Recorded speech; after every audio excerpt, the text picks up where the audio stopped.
तुम्हारा अन्नदाता, पग पग पर है संग तुम्हारे अन्नदाता। लहू किसानों का बन के पसीना सींचता है धरती का सीना। मेहनत का तेरी हक दिलवाने, नई तकनीक नई खोज बताने। पशुधन को गुणवान बनाना, पौध सुरक्षा को सिखलाना, खेती के सब गुर समझाने, भारत का सरताज बनाने। आठों पहर है संग तुम्हारे अन्नदाता, अन्नदाता।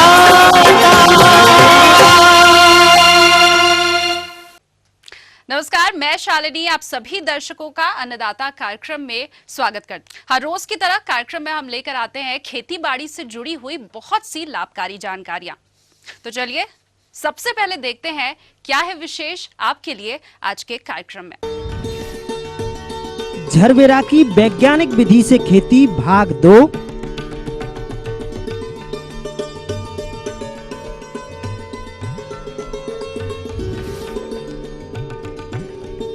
दूधिया मशरूम उत्पादन तकनीक पर संपूर्ण जानकारी।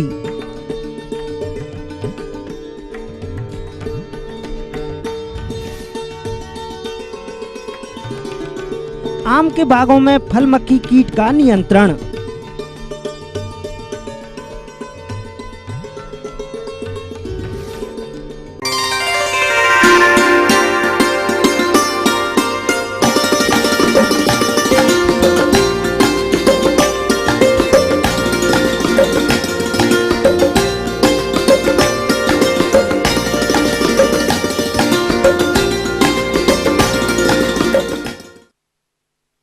कल के अंश में आपने देखा कि झरबेरा फूल की खेती में भूमि चयन से लेकर रोपण, सिंचाई इत्यादि कार्यों में कौन कौन से प्रबंधनों को अपनाना है। आज के अंश में जानेंगे झरबेरा फूल में लगने वाले प्रमुख कीट एवं रोगों के बारे में तथा उसकी रोकथाम किस तरह से करनी है। साथ ही फूल की कटाई एवं पैकिंग के समय कौन कौन सी बातों का ध्यान रखना है। तो देखिए और लाभ उठाइए।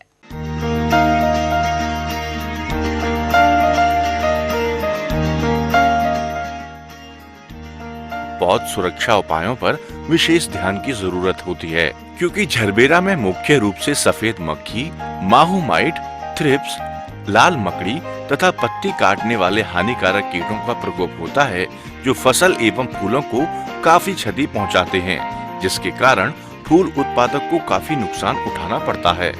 थ्रिप्स कीट फूलों एवं टहनियों के रस चूसकर सुखा देते हैं।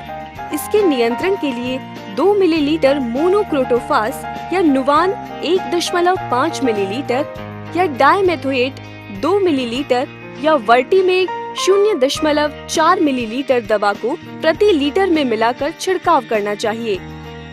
सफेद मक्खी कीट के नियंत्रण के लिए 2 मिलीलीटर नीमाजोल या 2 मिलीलीटर डाइमेथोएट या 2 मिलीलीटर इमिडाक्लोरोपिड 0.5 मिलीलीटर दवा को प्रति लीटर पानी में मिलाकर छिड़काव करना चाहिए। लाल मकड़ी कीट के नियंत्रण के लिए केर्थेन 1.5 मिलीलीटर या वर्टीमेक 1 मिलीलीटर या 1 मिलीलीटर ओमाइट दवा को प्रति 1 लीटर पानी में मिलाकर छिड़काव करना चाहिए। लीफ माइनर कीट पत्तियों से भोजन प्राप्त करने के लिए सुरंग बनाकर कोशिकाओं को नष्ट कर देते हैं, जिससे पत्तियां मुरझा जाती हैं। इसके नियंत्रण के लिए 2 मिलीलीटर क्लोरोपाइरिफास, 1 या 1.5 मिलीलीटर नुवान या साइप्रामेथ्रिन 2 मिलीलीटर या वर्टीमेक 0.4 मिलीलीटर दवा को प्रति लीटर पानी में मिलाकर छिड़काव करना चाहिए। कैटरपिलर ये पत्तियों एवं फूलों को काटकर नुकसान पहुंचाते हैं। इसके नियंत्रण के लिए 0.4 ग्राम थोयोकार्ब या मिथाइमिल 1.5 ग्राम दवा को प्रति लीटर पानी में मिलाकर छिड़काव करना चाहिए। थाइमेट 2 ग्राम पर पौधे देना चाहिए। नेमाटोड नियंत्रण के लिए 30 से 50 ग्राम नीम केक या 5 ग्राम नेमागार्ड प्रति पौधे देना चाहिए। झरबेरा में कीट के साथ साथ रोग के प्रकोप के फलस्वरूप फूल उत्पादकों को काफी नुकसान उठाना पड़ता है, जिसमें फ्यूजेरिया बिल्ट, झुलसा रोग, जड़ सड़न रोग, जीवाणु झुलसा रोग झरबेरा की फसल में लगने वाले घातक रोग हैं। फ्यूजेरियम बिल्ट ये एक प्रमुख बीमारी है। इसके प्रकोप से पत्तियां पीली पड़ जाती हैं और पौधे सूख जाते हैं। इसकी रोकथाम के लिए थोयोफिनोनेट, मिथाइल या कॉपर ऑक्सीक्लोराइड को प्रति लीटर पानी में मिलाकर छिड़काव करना चाहिए।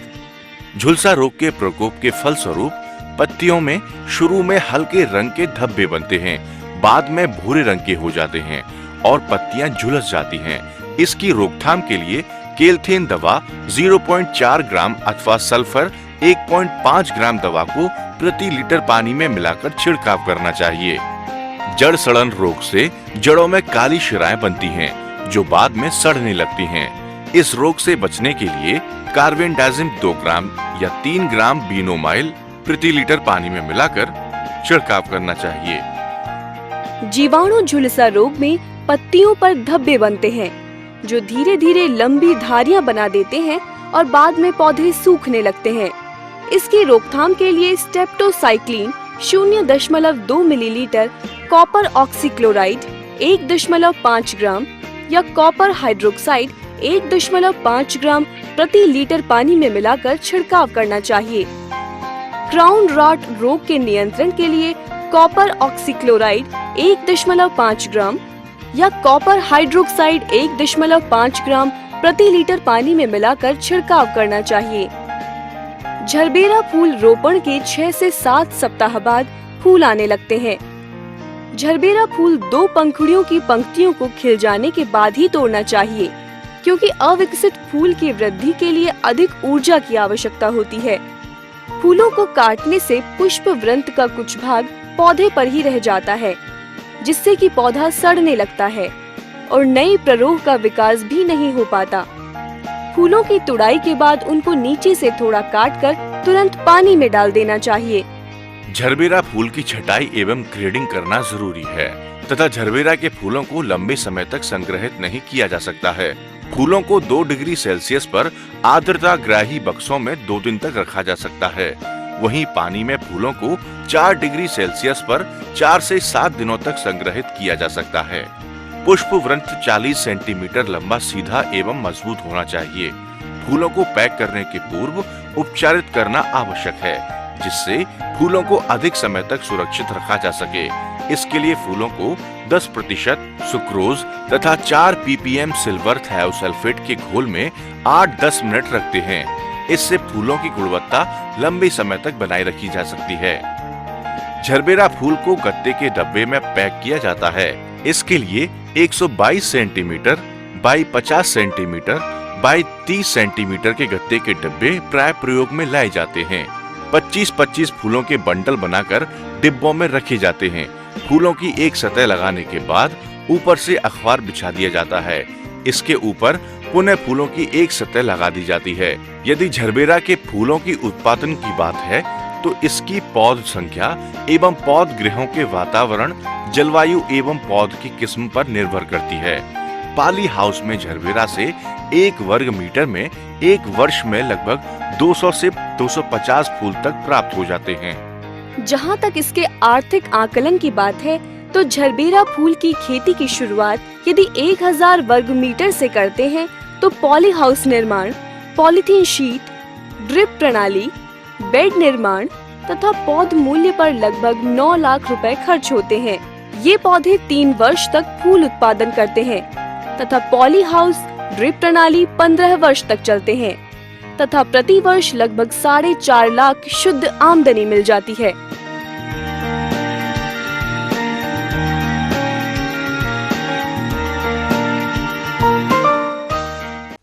तो ये थी कुछ उपयोगी जानकारियां। अब लेते हैं एक छोटा सा ब्रेक, जल्द लौटेंगे और कार्यक्रम को जारी रखेंगे।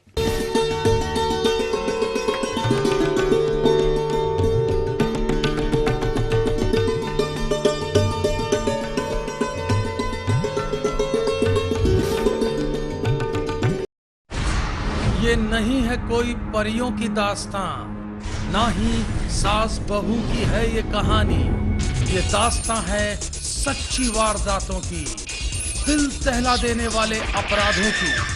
करेंगे हम पर्दाफाश ऐसे वाकयात का, दास्ताने जुर्म।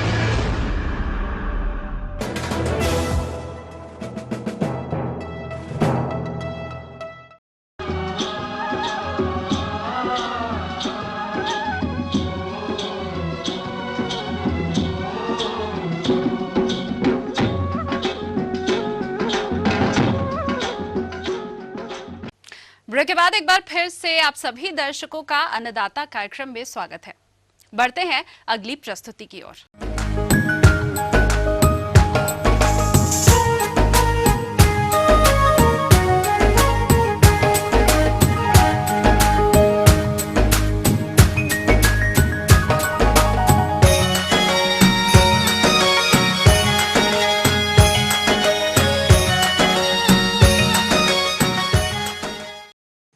आम के बागों में फलन की अवस्था चल रही है और इस समय फल मक्खी का प्रकोप इतना ज्यादा बढ़ जाता है कि कभी कभी फसल खराब हो जाती है, जिससे किसानों को काफी आर्थिक हानि होती है। तो कैसे किया जाए इस फल मक्खी का नियंत्रण, जिसकी जानकारी दे रही हैं एक कृषि वैज्ञानिका डॉक्टर पूनम श्रीवास्तव। मौसम तो इस समय बहुत ही अजीब सी हरकत कर रहा है, कभी गर्म कभी ठंडा, लेकिन जो तेज हवाएं हैं वो आम की फसल को नुकसान पहुंचा रही हैं और दूसरे कीड़ों की समस्या भी बढ़ा रही हैं। फल मक्खी के नियंत्रण के लिए हमें भी कुछ उपाय करने होंगे। जो लोग पहले ही तोड़ाई कर लेते हैं उनके लिए तो ये समस्या नहीं है, यानी जो अर्ली वैरायटी हैं, जो जल्दी आने वाली ये वैरायटी, दशहरी में ये समस्या इतनी ज़्यादा नहीं रहती क्योंकि फलों की तोड़ाई समय से पहले ही कर ली जाती है। लेकिन जो वैरायटी देर में आती है, लंगड़ा हुआ, बम्बैया हुआ, इनके लिए थोड़ा सा सावधानी करनी पड़ती है। जो लोग फलों को इंतज़ार करते हैं कि भाई फल जो है पक जाए उसके बाद हम तुड़ाई करेंगे, तो उनके लिए फल मक्खी एक बहुत ही महत्वपूर्ण और हानिकारक कीट है। ये पके हुए फलों को ही चुनता है, उसमें सुड़ियाँ बन जाती हैं, वो खाने लायक रहता नहीं है और सड़ जाता है। तो इसके लिए पहले तो आपको ये करना है कि एक मिथाइल यूजनाल नाम का रसायन आपको लेना है और एक प्रपंच बनाना है, ट्रैप बनाना है। आसान है प्रपंच बनाना। एक कोई भी आप पानी की बोतल ले लीजिए, प्लास्टिक की, कांच की भी ले सकते हैं, अगर प्लास्टिक की लेते हैं तो बहुत अच्छा है। और एक प्लास्टिक की बोतल ऊपर वाला हिस्सा से काट लीजिए और उसे बांधने लायक अवस्थाएं बना लीजिए कि वो टांगी जा सके, उल्टी करके टांगी जा सके। और अब उसके बाद आपने जो मैंने आपको एक रसायन बताया है, बहुत महंगा नहीं है, मिथाइल यूजनाल नाम का रसायन, किसी भी आपको दवाइयों की दुकान पर मिल जाएगा। अब आपको क्या करना है, एक प्लाई लेनी है, प्लाई का टुकड़ा 5 गुना 5 गुना 1 यानी 5 सेंटीमीटर चौड़ा, 5 सेंटीमीटर लंबा और 1 सेंटीमीटर उसकी मोटाई हो। ऐसा आपको एक प्लाई का, लकड़ी का, जो बहुत ज़्यादा सोखने वाली, जिसमें क्षमता हो, पानी जो सोख सकता हो, वो आपको लेना है। अब आपने कुछ टुकड़े बना लिए। अब जैसे अगर एक टुकड़ा लेते हैं तो एक कीटनाशक दवा भी ले लीजिए, कोई भी कीटनाशक दवा ले सकते हैं। अगर सबसे अच्छी आप अगर अलग से लेना चाहते हैं तो डाइक्लोरोवास नाम की दवा बहुत अच्छी है, मोनोक्रोटोफास भी आप इस्तेमाल कर सकते हैं। तो आपने दवा ले ली, कीटनाशी मिथाइल यूजनाल नाम का रसायन ले लिया और आपके पास प्लास्टिक की बोतल है और लकड़ी का ये टुकड़ा है। अब क्या करना है कि 1 मिलीलीटर, अगर आप 1 मिलीलीटर बना रहे हैं तो 1% भाग तो आपको मिथाइल यूजनाल नाम का रसायन और 1% भाग आपका कीटनाशी दवा का, इन दोनों को मिला के किसी बर्तन में रखिए। प्लास्टिक के बर्तन का इस्तेमाल करिएगा। और अब उस लकड़ी का जो गुटका आपका था, जो टुकड़ा था, उसको उस बर्तन में रख दीजिए। यानी 1% भाग कीटनाशी का, 1% भाग आपका मिथाइल यूजनाल का, और इसमें उस लकड़ी के आपका जो टुकड़ा है उसको भिगो देना है रात भर के लिए। 24 घंटे अगर करते हैं तो बहुत अच्छी बात है। अब जितना भी रसायन होगा वो सारा सोख लेगा। अब इसको छोटे से धागे की सहायता से उस बॉटल के अंदर बांध लीजिए। बॉटल में आप एक चौकोर काट लगा सकते हैं, काट सकते हैं, जिससे लकड़ी आसानी से उसके अंदर चला है। और बस क्या करना है, 10 पेड़ों के बीच में एक ये टुकड़ा टांग देना है। अब क्या होगा कि ये 10 पेड़ों के बीच में जो एक टुकड़ा है बहुत ही प्रभावकारी है। सारी जितनी भी फल मक्खियाँ होंगी उन सबको, वयस्कों को आकर्षित करेगा और मार देगा। और ये बहुत ही अच्छी विधि है और बहुत ही मुश्किल से 5 से 10 रुपये के अंतराल पर पड़ी है एक बॉटल बनाने में। तो अगर आप इसका इस्तेमाल करते हैं तो फल मक्खी को 100% आप नियंत्रण कर सकते हैं। तो ये कर लीजिएगा। और उसके साथ साथ में, क्योंकि मैंगो का जो मिली बग है, कड़ी कीट है, वो भी इस समय ज़मीन के अंदर पहुँच चुका है और अंडे दे रहा है, तो जब आप अगर अपने बाग की सफाई करा दें और एक निराई गुड़ाई करवा दें, एक हैरो चलवा दें, तो उससे क्या होगा कि जो मिलीबग अंडे ज़मीन के अंदर दे रहा है वो भी ऊपर आ जाएंगे, बाहर आ जाएंगे और धूप की तेज़ी से ख़त्म हो सकते हैं। और जो कुछ कीट भक्षी हमारी चिड़ियाएँ होती हैं, पक्षी होते हैं, वो इनको खा के समाप्त कर सकते हैं। तो कुछ बातों का अगर आप ध्यान रखेंगे तो आपका आम के जो फल की जो पैदावार आने वाली है वो अच्छी रहेगी और आपका बाग भी सुरक्षित रहेगा। आगे और भी है कुछ रोचक जानकारियां, पर यहाँ पर एक और छोटे से कमर्शियल ब्रेक के लिए रुकेंगे, जल्द हाजिर होंगे।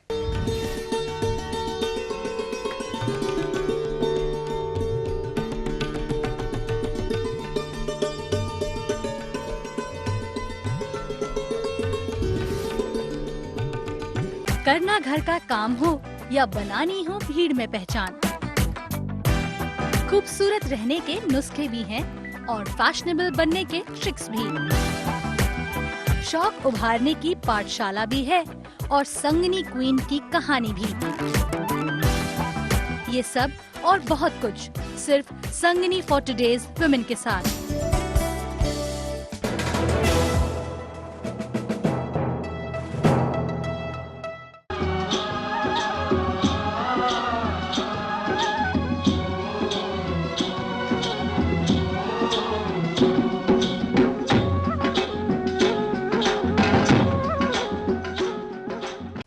ब्रेक के बाद एक बार फिर से आप सभी दर्शकों का अन्नदाता कार्यक्रम में स्वागत है। बढ़ते हैं अगली प्रस्तुति की ओर।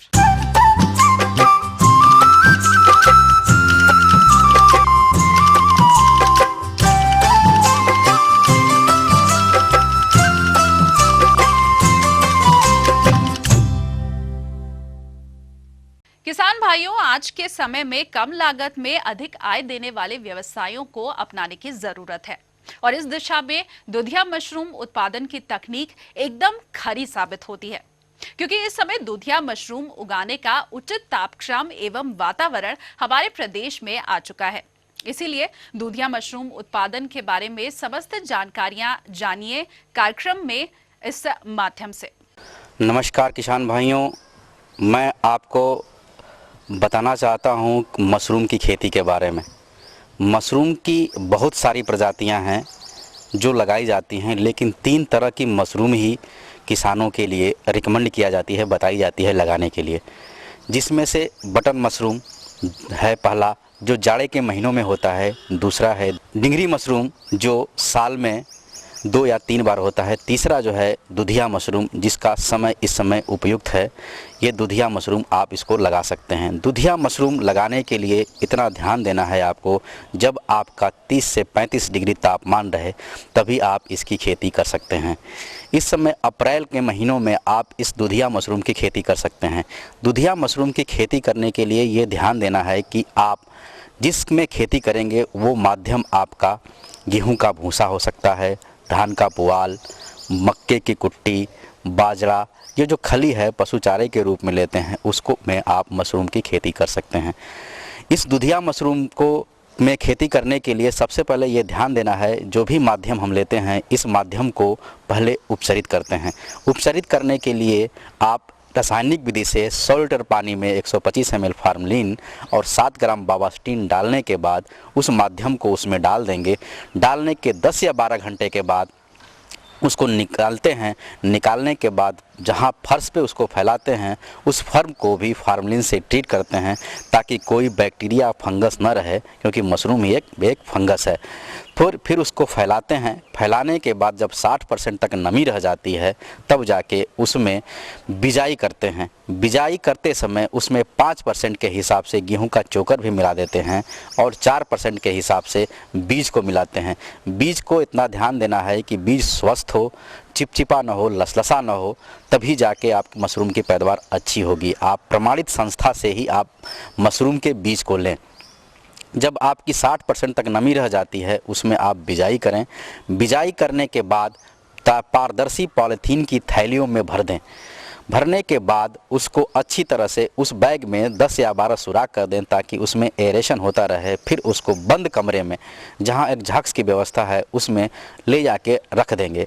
देखेंगे कि 10 या 12 दिन के बाद बैग में पूर्ण रूप से सफ़ेदी आ जाएगी। जब सफ़ेदी आ जाती है तब जाके उसमें हम केसीन 1.5 से 2 इंच तक केसीन करते हैं। केसीन करने के लिए हमें भी ध्यान देना है, जो भी हम केसीन बनाएंगे माध्यम, उसमें 3 भाग सड़ी हुई गोबर की खाद और 1 भाग बागीचे की मिट्टी को मिला के बनाया जाता है। केसीन को भी फार्मलिन से ट्रीट किया जाता है ताकि केसीन में कोई तरह की बैक्टीरिया या फंगस न रहे। उसको फिर उसको ट्रीटमेंट करने के बाद उसमें जब सफ़ेदी आ जाती है बैग में, फिर उसको उसमें हम 1.5 से 2 इंच तक केसीन करते हैं। केसीन करने के बाद उस केसीन को में नमी बना के रखते हैं। सुबह शाम उस केसीन को नमी बना के रखते हैं, जिससे देखेंगे आप 3 या 4 दिन के बाद उसमें छोटे छोटे पिनहेड्स आएंगे और 10 या 12 दिन के बाद पूर्ण रूप से मैच्योर मशरूम आपको मिलेगा। उसमें से 25 से 30 ग्राम 35 ग्राम तक अगर मशरूम हो जाए तो उसको घुमा के ऐंठ के तोड़ लेते हैं। ये आपका प्रोटीन की अच्छा स्रोत भी है। इसको आप खा के शुगर, ब्लड प्रेशर को मेंटेन कर सकते हैं। इसमें अगर आपका फ्रेश मशरूम अगर आप बेच नहीं पा रहे हैं तो भी इसको आप ओपन सनलाइट में ड्राई करके बेच सकते हैं। बहुत ही अच्छे दामों में बिक जाता है, क्योंकि इसके जो है इससे कुछ दवाएं बनती हैं, सूप बनता है, जो हमें उपयोग में लाते हैं। इसको आप लगभग ये 1 किलो सूखा भूसा से 500 से 700 ग्राम मशरूम प्राप्त होता है। ये बहुत ही आसान है, इसको आप बहुत ही आसानी तरीके से कर सकते हैं। इस खेती में बहुत ही कम लागत में अधिक उत्पादन आप प्राप्त कर सकते हैं। बहुत ही उपयुक्त समय है, इसकी खेती आपको करनी चाहिए। धन्यवाद।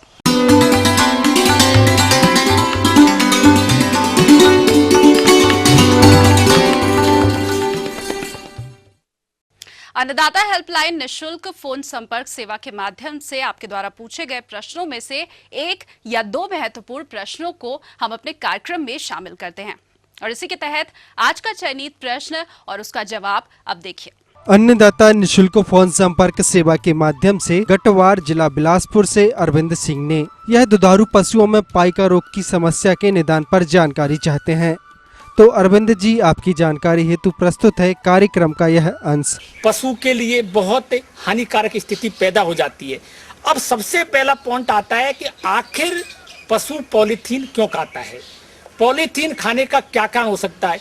किसान भाइयों, पॉलीथीन क्यों खाता है, इसके लिए जो पशु जो हमारा होता है उसके शरीर में विभिन्न प्रकार के पोषक तत्वों की आवश्यकता होती है। कुछ खनिज तत्वों की आवश्यकता होती है। कुछ खनिज तत्वों की इतनी कमी हो जाती है कि वो पशु पॉलीथीन या अखाद्य पदार्थ खाने लगता है। तो वो अखाद्य पदार्थ खाने लगता है, इसके लिए उसको कौन कौन से जो खनिज तत्व हैं जिनकी कमी के कारण वो ऐसा होता है, तो वो जो खनिज लवण हैं वो हैं कैल्शियम और फास्फोरस। इन खनिज लवणों की कमी के कारण पशु को पाए का रोग हो जाता है, और जब पाए का रोग हो जाता है तो पशु ऐसी वस्तु जो अखाद्य हैं, ऐसी वस्तु जो उसको नहीं खानी चाहिए, उसको खाने पर मजबूर हो जाता है, जिसमें पॉलीथीन भी एक महत्वपूर्ण थैली है। इसको खाने से वो पशु की स्थिति ऐसी हो जाती है कि उसको जानलेवा भी साबित हो जाती है।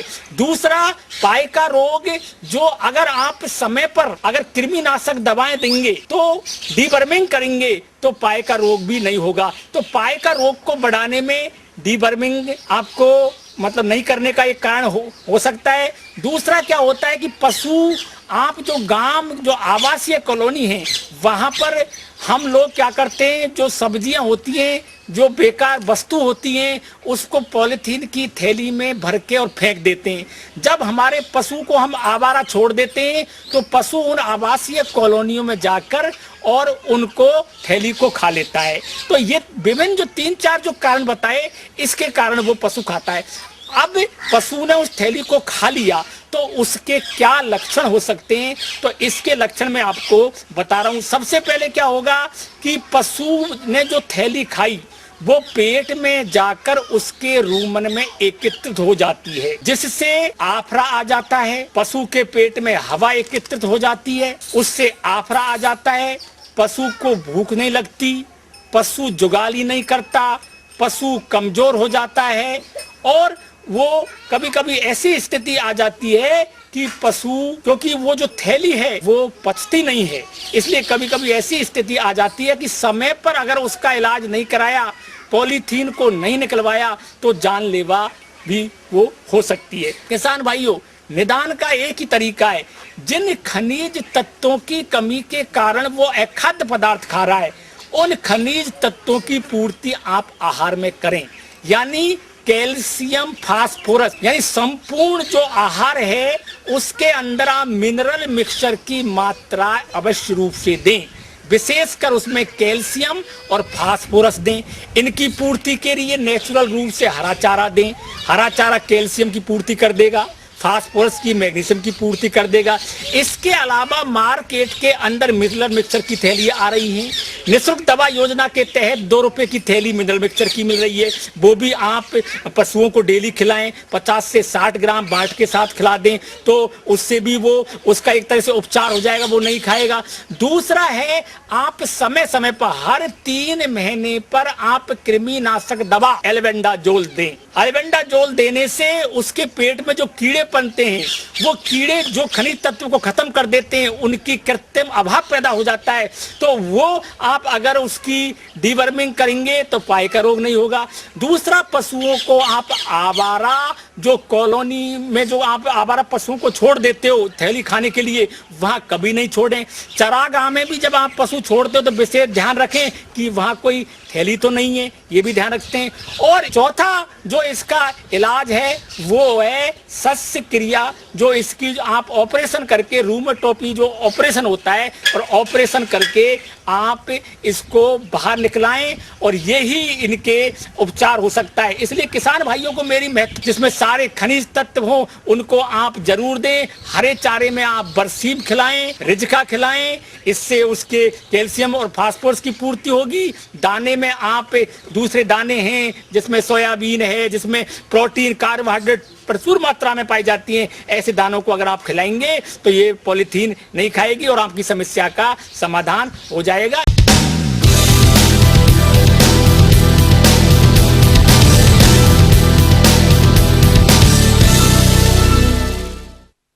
राज्य के विभिन्न मंडियों में कृषि उत्पादों के चढ़ते और उतरते बाजार भाव की संक्षिप्त जानकारी आगे देखिए।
दिखाते हैं आपको कल दिखाए जाने वाले कार्यक्रम की मुख्य झलकियां। मोंगरा की फसल में किए जाने वाले समसामयिक कार्य।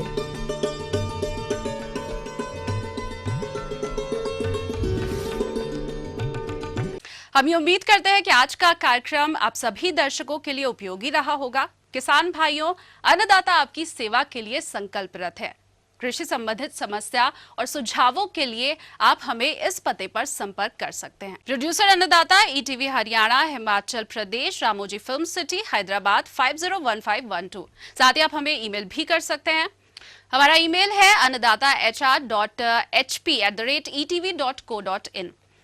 इसके अतिरिक्त आप हमें खेती बाड़ी संबंधित किसी भी समस्या के निवारण के लिए हमारे निःशुल्क हेल्पलाइन नंबर 1800-425-4085 पर संपर्क कर सकते हैं शाम 5 से 7 बजे के बीच। फिलहाल अन्नदाता की पूरी टीम को इजाजत दीजिए। कल फिर इसी समय आपसे मुलाकात होगी कृषि संबंधित कुछ और रोचक जानकारियों के साथ। नमस्कार।